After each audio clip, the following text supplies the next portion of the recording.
the tool is just to help us analyze and visualize trajectory map in a very, very automated and fast way. So I'll walk you through installation. I'll walk you through use both on the command line interface and the Python API.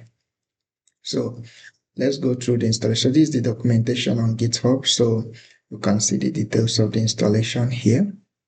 And then you can do it, but I want to walk you through it. So we are going to first of all get the repo code, and then to my command line interface. Fine. So I'm going to clone it.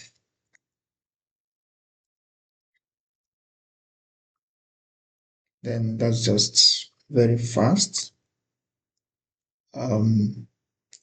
Once I'm done cloning it, I will seed it into the directory. I will enter the directory, and then I'll prep it for installation. So let's go. Yeah, so the next from the documentation, I will need to create a conda environment. So conda create -n, I'll just call it TMQ. Then I can also bind it to Python 3.10. So it will be easy to resolve the dependencies. Yeah. Okay, so let's just give it a minute, then it will be out.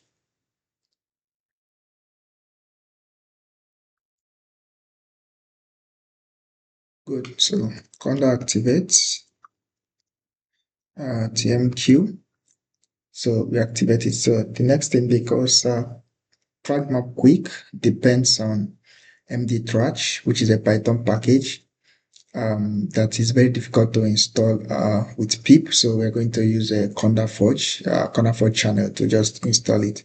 So conda install -c conda forge mdtraj. So I'm going to install it using conda forge. Then once I'm done, I'll now install the TrajMapQuick, and then we are set.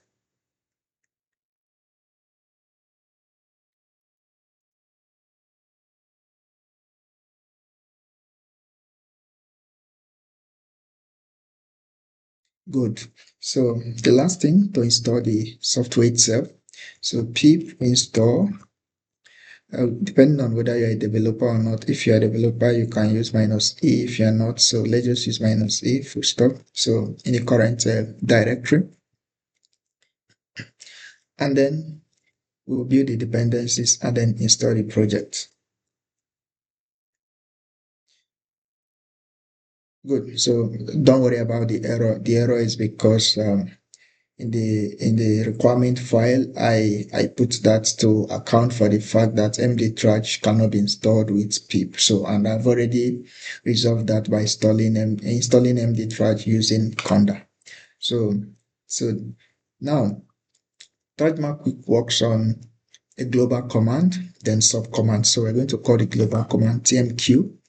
So if we call the global command, it pulls up the whole software. You can see it. We can see the authors, what it does. So it was built on the original codes of this author. So our goal with TrajMapQuick is to automate this process, make it very easy for researchers to plug it into their workflows. Yeah. So it works on 4 subcommands: the shifts command, the hotspot subcommand, the diff subcommand, and then the average subcommand. So for each of them, to see the specific flags that you need to use to be able to activate them, you just need to type TMQ shift and then call help. So it will help us see the exact subcommands the exact help for each of the subcommand, and then that is just beautiful. So this applies to all of them.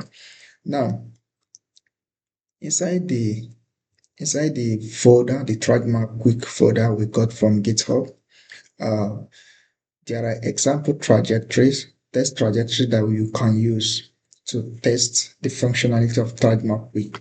So if you look at test, you can see them now. They are here now. Due to I didn't want to use git lfs to upload large files in GitHub, so because of that, the test trajectories here are very short.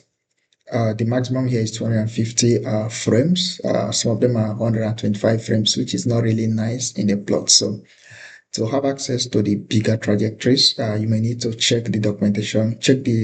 We deposited the bigger trajectories in Zenodo, in the data set in Zenodo, so you can get them here. Now, to test this functionality, I'm not going to use the data sets that are in this test directory. I'm going to take you to my own, the original data sets that I stored. So I'm going to use them to make the test. Okay.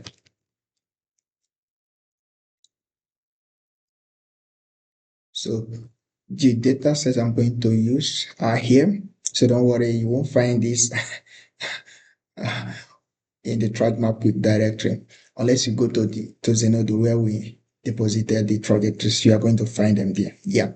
So if you want the full trajectories like I have here, you need to be on Zenodo to download them. Okay. Now I have series of trajectories here. So I'm going to tell you what I'm going to use them to do.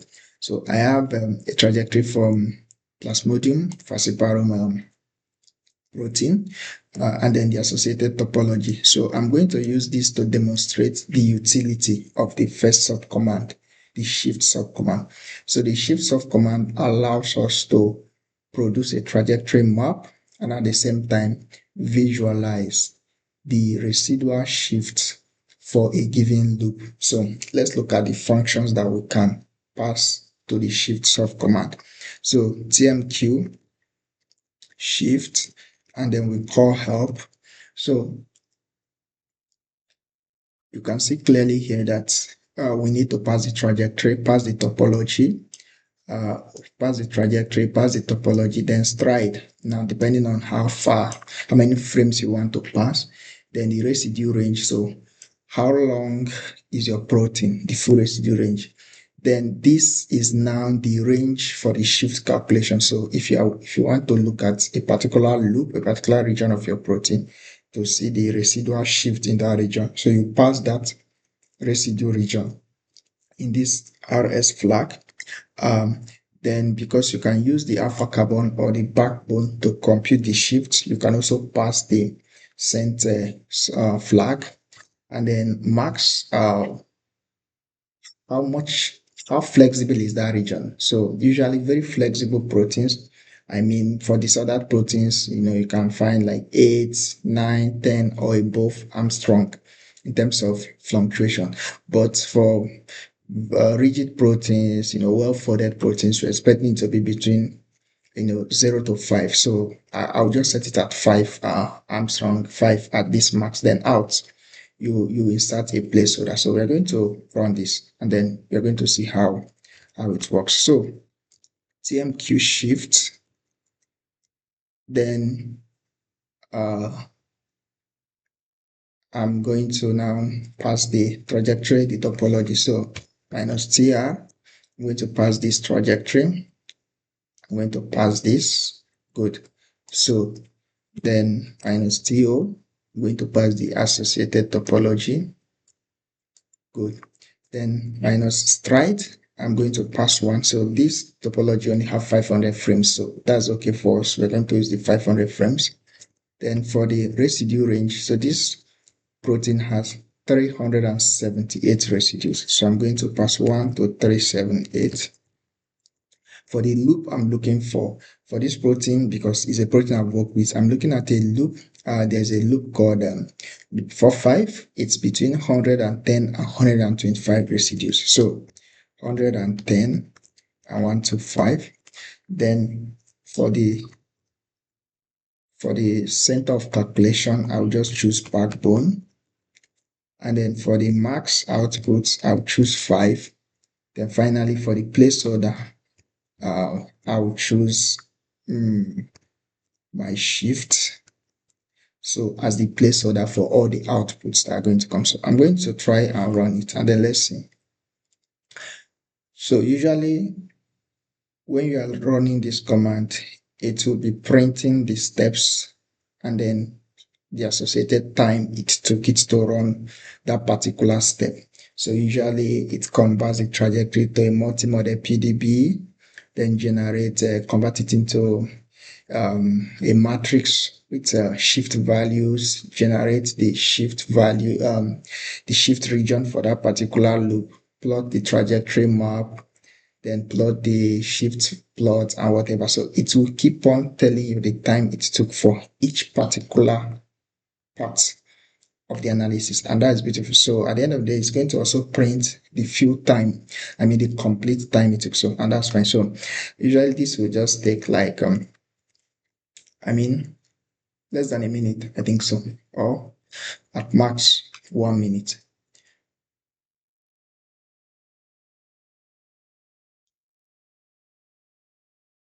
Okay, so it's done. Very beautiful. So once it's done, we can actually easily visualize it. Yeah. So you can see here, it's plotted the shift map.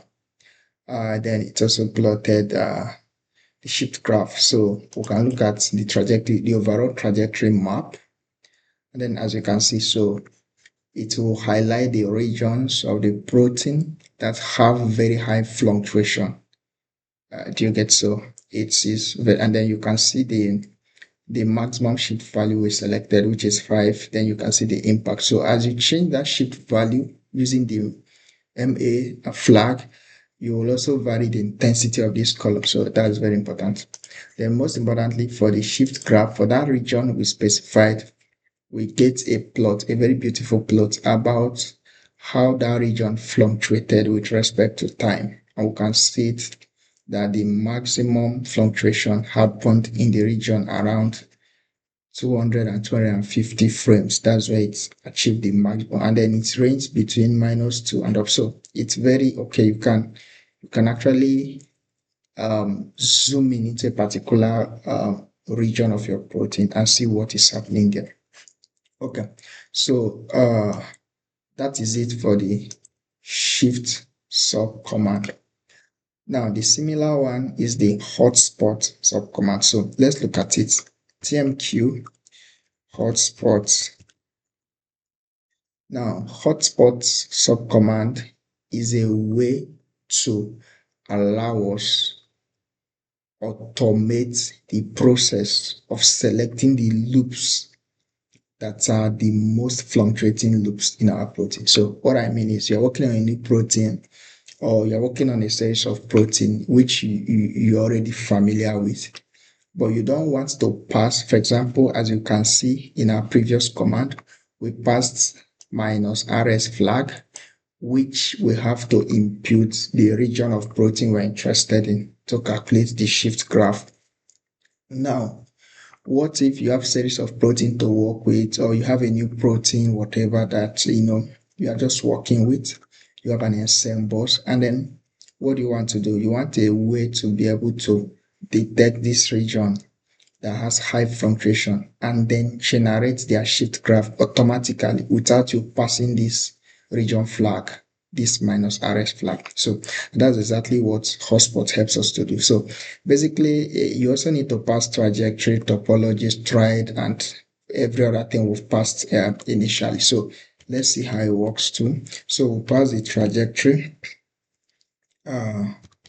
which is traj.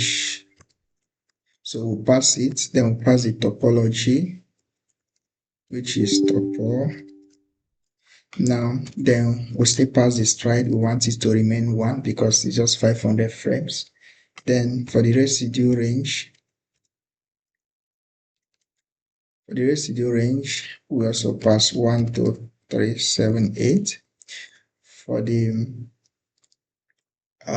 now, because it detects the regions of the protein with the greatest fluctuation, because of that, you don't need to pass -rs flag again. Yeah, because you don't choose the region, it will do the choosing on its own. So we just need to pass the center for the calculation, which, okay, use backbone atoms. Use backbone atoms. Then the window, there are many other values here that have defaults, so they are not required. Yeah, but if you want to change them, so the window tells us, the size, because it will run a smoothing curve on it, then determine the blocks from which to compute the fluctuations and determine which regions have the highest fluctuation. So the same way for the mean distance between peaks, if you make the distance so small or so big, it won't find enough peaks. So, you iterate around these values to get the exact thing that would replicate your protein of interest. Then how many peaks do you want it to detect? That one is even very important. The default is 10. If you want 20, it means it's going to detect even peaks that are not very necessary. If you want the top peaks, and if you have like one particular fluctuating region in your protein, you just ask it to detect maximum of 2 or 3, because it will eventually pick that particular very important fluctuating region. So all these flags are not required, so I may not pass them. So I'm only going to pass the out flag, which is required. So now we are calculating hotspot. I'm going to call it my hot. So my hot. So we're going to use this as a flag. So let's see what it's going to calculate. Now, so it's running. So these two takes like a minute and 30 seconds to run, and then we're out. Now, something I have to say is this. The placeholder for the output is very, very important. And so, yeah, each placeholder will determine the name of the output. As you see I change it. In the first instance, I use my shift. Here I'm using my hot. So it's very, very easy for you to run everything in one folder and still be able to differentiate your output. That is very important. So you can run you can run your task in parallel. You can do everything together in one folder. Yeah, because you have the ability to change the placeholder on the output. And that's the beautiful thing about TrajMapQuick. Okay, so it has detected the regions, then it's plotting the regions. For each of the regions it detects, it will make the plot, and then it would it will give it to us.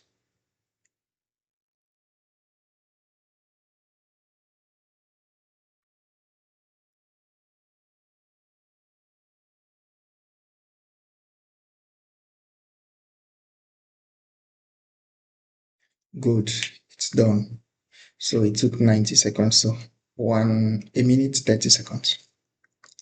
Okay, so let's look at some of this output.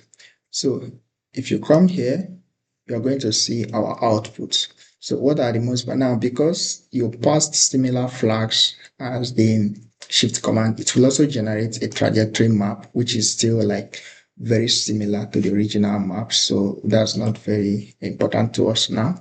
Now, the most important thing is for us to look at what regions did it detect. So we're going to look at a plot, an RMSF-like plot, root mean square fluctuation plot. So where it's going to annotate the regions it detected to us. So we are going to see the most fluctuating regions that it detected. Now for us, this region number 5 is not very this region at 5 is not very important for us. Is at the end terminal, not very important. Okay, so but we are looking at some key regions, like the region close to 200, the region close to 278. So we can see this key region. So then also importantly, you are going to see that it was able to replicate that region between 110 and 125 that we plotted initially. You are going to see it's this 117 is that region between 110 and 125. So, and then we can actually visualize that region.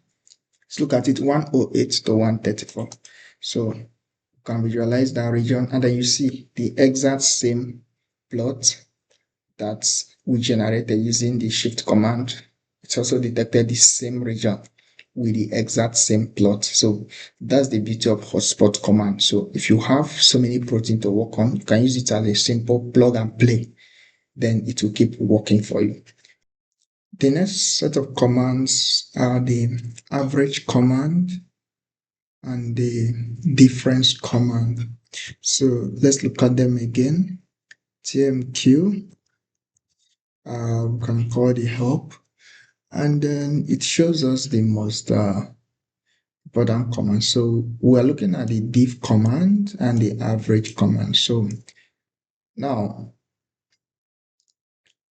for the diff command, you have two sets of trajectories, or maybe you have a mutant and a wild type trajectories, or an APO and a holo protein, or maybe an APO and then a ligand bound protein after simulation.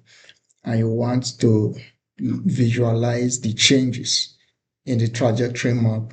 That is the need for the diff command, the diff subcommand. So it's very useful to see the differences that have taken place in the trajectories, so you can easily work it out. Now, for the average command, it's only very useful if you have replicate simulations. So we introduced it there because replicate simulation is becoming very important in averaging of trajectories and then making it more robust. So if you have that, how do you present a single trajectory map? So it's very easy to do that using an average subcommand. So let's look at the diff subcommand and then see what it's going to give us. Now, today I'm only going to present the diff subcommand. Yeah, because I do not have replicate trajectories for the average subcommand. Yeah, unless you can do whatever you want with it, but it's just very, very simple to work with. Okay. Now, but I can still run the average subcommand, but it will make so much sense intuitively using the trajectories I have. But let me show you how it works. So now for the diff subcommand, so first of all, it will ask you for some options, which is the first matrix, second matrix. So these are like matrices from the from the from the shift command. So it works this way. To be able to run the diff command, you must run the shift command on the trajectories you are working with. So because the diff and the average of command are downstream processing steps, they are not upstream. They don't stand alone. So they are subject to the initial analysis from the shifts of command.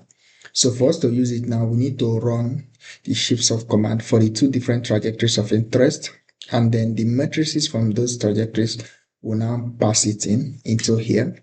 Then also specify the residual range from beginning to the end, then the max value for the shift we are looking at, and then an output placeholder. So now, if we look at our folder again, the folder we're working on, so we're going to use these sets of trajectories. So if you look now, you can see that code base one. So base one is the enzyme, beta secretase enzyme that is implicated in Alzheimer's disease. So I have the trajectory here and then the associated topology. We worked on it quite some time in the past. Okay, so you are going to see that I have it for the APO and then the bound. So the APO and the ligand bound. So we're going to use it for the diff command and then the average command. So first of all, we are going to run the shift command on both of them. Then from the outputs, we now pipe it into the average and the diff subcommand. So let's do it and then see how it goes. TMQ shift minus TR. Then let's start from the APO. So I think they also have 500 frames. So we also pass the topology and then we pass the stride, which is just 1.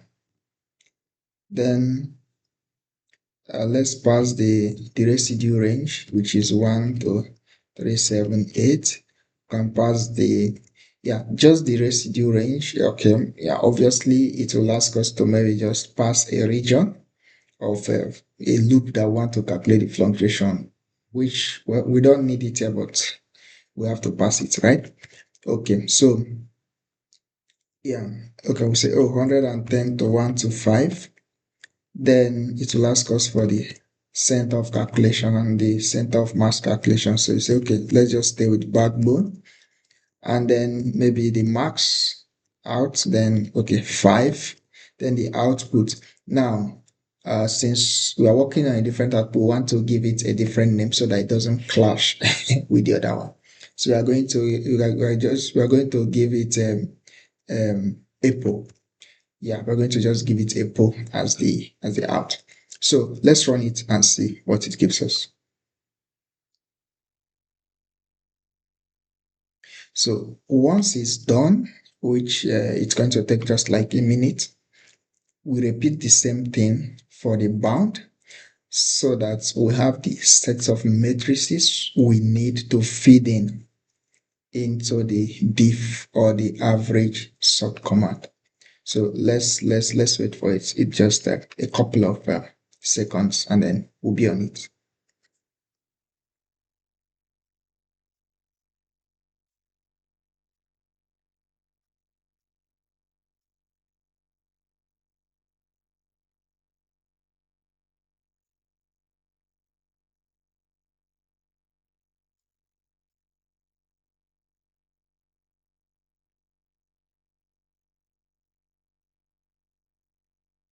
Good. So it's done. So the only thing we need to do is to repeat the same thing. So we are going to use bound now because we want to deal with the one that is bound and not just the Apple. So I'll just replace all the Apple with bound. Yeah. So then we run the same thing again because we need the shift. We need the output of the shift subcommand to be able to use it in the diff or the average subcommands. So one more minute and then we are good to go.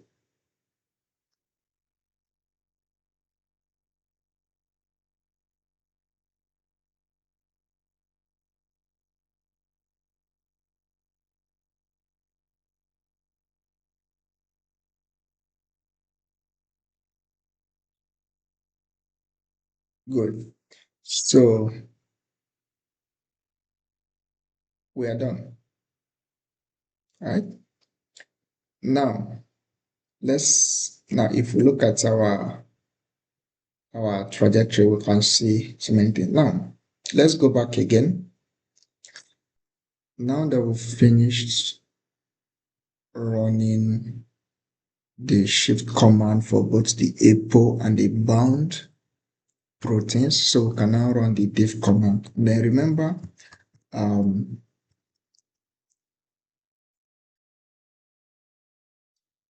that our diff command takes only like 5 flags. So we supply the matrices by only the names. So remember the names of the output of the previous shift commands, shift runs that we did. We just supply them. So we're going to say TMQ, TrajMapQuick, diff. Then we supply the M1, which is the APO. Then we supply the M2, which is the bound. Then we supply the residue range, which is 1 to 389. Then we now supply the maximum fluctuation we're looking at. Okay, let's just say 6. Then the output placeholder now, when I say, oh, it is my diff. And so then we'll run it. It's just going to give us a very nice plot.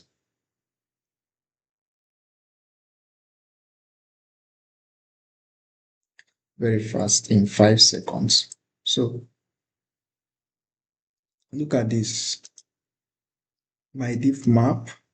So you're going to see this difference map. Now, because the APO was the first matrix we supplied, so it means that APO, we're subtracting the bound from the APO. Okay, so it means that it means that the negative values represent where the apple has a smaller shift compared to the bound one, while the red one represents where the bound protein has a higher shift.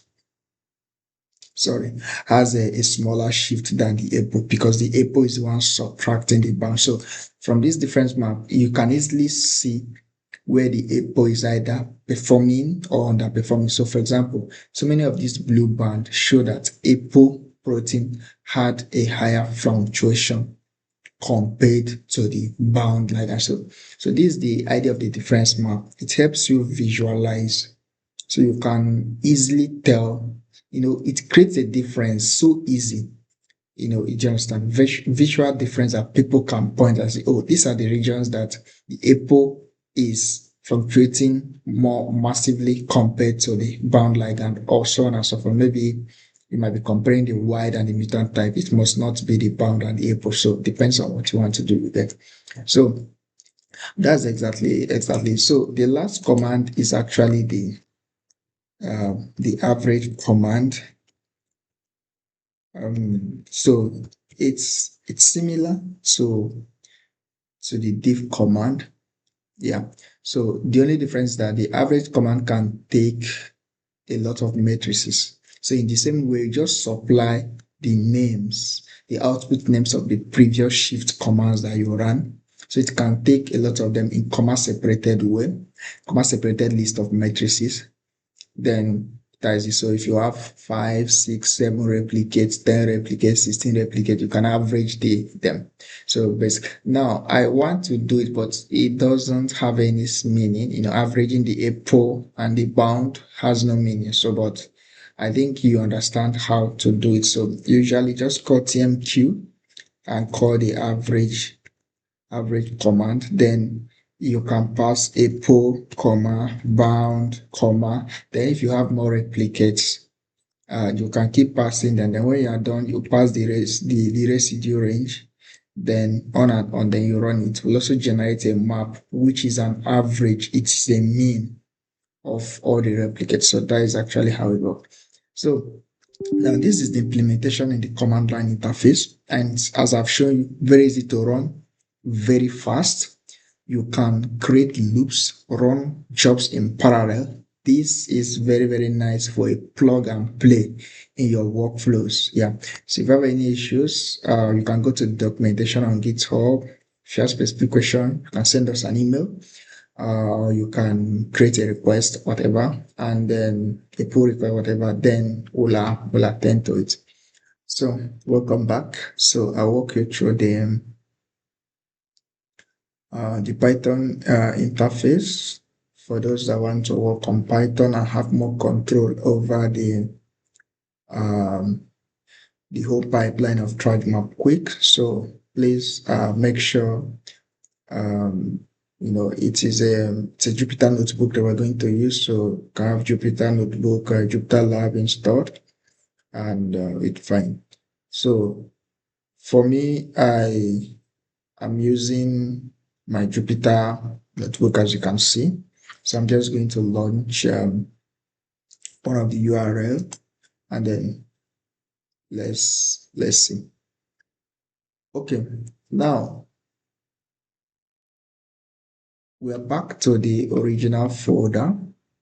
The TrajMapQuick folder we cloned from the GitHub.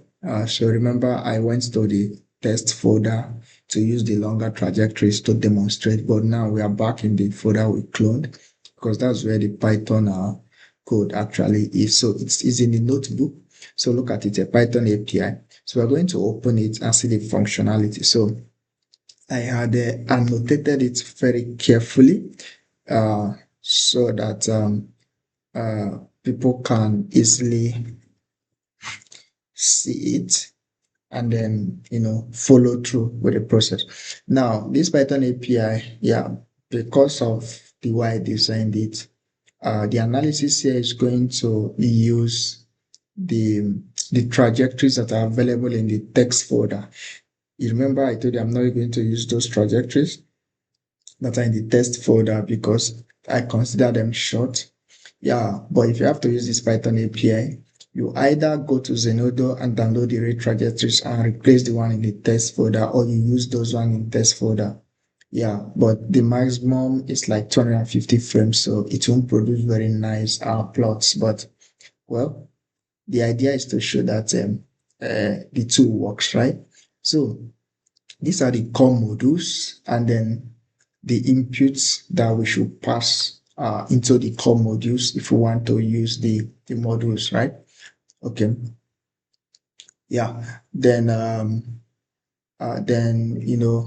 the expected output too. So you can see it. So when it's supposed to return a matrix, or when it's supposed to return a figure, or when it's supposed to return maybe a data frame or whatever. So you can easily see them. Now, so we're going to first of all demonstrate the shift and the hotspot subcommands. So we're going to use the trajectory of piece Parsiparu from this protein. It's one of the studies we did, so I use the trajectory. So you can see so we load all the modules. So there are 10 core modules in the TMQ library, and then each of them has specific function from converting the trajectories to multi-model PDB, to generate a matrix in CSV format, to plotting the trajectory map, to generating the shift values, to plotting the shift values, to detecting shift region from hotspot, to plotting the shift region from hotspot, and on and on and on. Then slicing the shift, that is to find the peaks, and then plotting those specific peaks it found. Then doing generating a difference map and generating an average map. So each specific functionality in the whole command is detailed. So you have more control over which ones you want to use, what you want to do. And then the outputs, for example, most of them generate matrices, so you can save them out. You can do whatever you want with them. So it's like more control. So let's look at it. So we're going to load the trajectory. As you can see here, just a 125 frame trajectory. So we're going to load it from the test folder. So let's start from the beginning. Let's include the matplots inline so that some of our figures can show. So we run it, we load our modules from the tmq.core. Then we load these trajectories and the topology. So it's just going to generate a traj.pdb file. So all the files generated here are going to stay in the notebook, obviously. So because this is where we are running, as you can see, it has already generated a PDB file from the trajectory. Okay. So the next thing is I will generate a matrix from the trajectory file, which is a matrix of distances, inter-residue distances. So it's going to run this, maybe take like 30 seconds or less than to run, and then it generates that. Then from those matrices, we're going to create a trajectory map plot. So if you need those matrices in CSV file, you can save them out. If you don't need them, just continue your workflow. Okay. So we're going to create a trajectory map. So you can look at it here. We just created one. So this is the trajectory map for this particular protein. It has like close to 800 residues, as you can see here. The input is the matrix, the start residue, the end residue, and then the maximum shift we want. So the details of all the inputs, all the options for each of the module is available here in the module description. As you can see here, it's very detailed here. Okay, so we can see the trajectory map. Now it's time to compute a shift ratio. So we want to look at what is happening between 170 and 200. So between this region, let's say 170 and 200, we want to see the fluctuation that is happening in that region. So we use residue shift to first of all generate the residue shift for that particular region, and then we make the plot. So shift command generates it, then we make the plot. Now I told you because the number of frames is just 125, it won't be a very nice plot unlike if you have like 500 frames, 1,000 frames. But this is a general idea of what the shift plot really looks like. So you can see that. Now, what if we want to automatically detect the different regions? Do you understand? We don't want to do it manually. We don't want to select regions. Say, okay, please detect the top 10 fluctuating region in our plotting. Generate the shift plot for us. So we use mean shift to uh slice the to first of all find the peaks. Then we ask that, oh, the matrix, slice the matrices, those places you found the peaks, get us slices of them, and then use them to generate the plot for us. So we use detect shift to first of all detect the shift, and then we ask, oh, plot the RMSF like plot. Let's see the regions you detected. Okay, and say, oh, I detected 10 regions. Look at them here. Okay, if you want more regions, you can increase the number. So you can see what controls the number is 3510. So this last number is the number of hotspots, number of peaks you want to see. So you can always change it to increase the number of peaks to be detected, right? So then you say, okay, slice the matrix for each of these peaks, get a slice of it so that will plot the shift graph. Okay, then it's going to run, and then because it's going to give me like 10 plots, so it's going to generate 10 different plots for each of those regions it's sliced. So depending on what you want. Now, how do we demonstrate difference and average subcommand? So for this, we are going to use the trajectories. These trajectories are still in the test folder, so they are just here. So we first of all load, so the same way we did the difference and average sub command earlier on the command line interface. We are going to do the same thing here. We're going to use an APO and then a bound protein to generate that. So we load the trajectory for the APO. Then after that, I'll load the trajectory for the bound ligand. So we'll follow the same step. We'll come because remember we said that to do the difference or the average map, you must do the shift, you must run the shift command. So because average and difference map are a downstream processing. So it's like, okay, so we still need to load the trajectories again, generate the CSV files and all that. So we compute the first matrix for the APO, we compute the second matrix too for the ligand bound. Then we take the difference, we take the average, and then that is actually how it works. It just generates the plot for us. So it's basically that. So okay, we are running for the ligand bound now. So it generates the matrix. So whenever I talk about matrix, I'm talking about distance, the distances across all the frames, because that is the actual residue from where we compute the shift. Okay. Okay, it's done. So generate a difference map for us. So basically what we saw earlier, it's just that here we have a smaller number of frames, 250 instead of 500. Now, can also ask for an average map.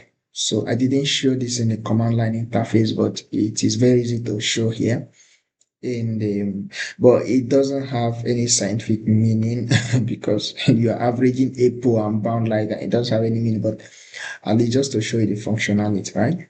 So give me an average map. So it does the same thing and then just generates an average map for the two trajectories.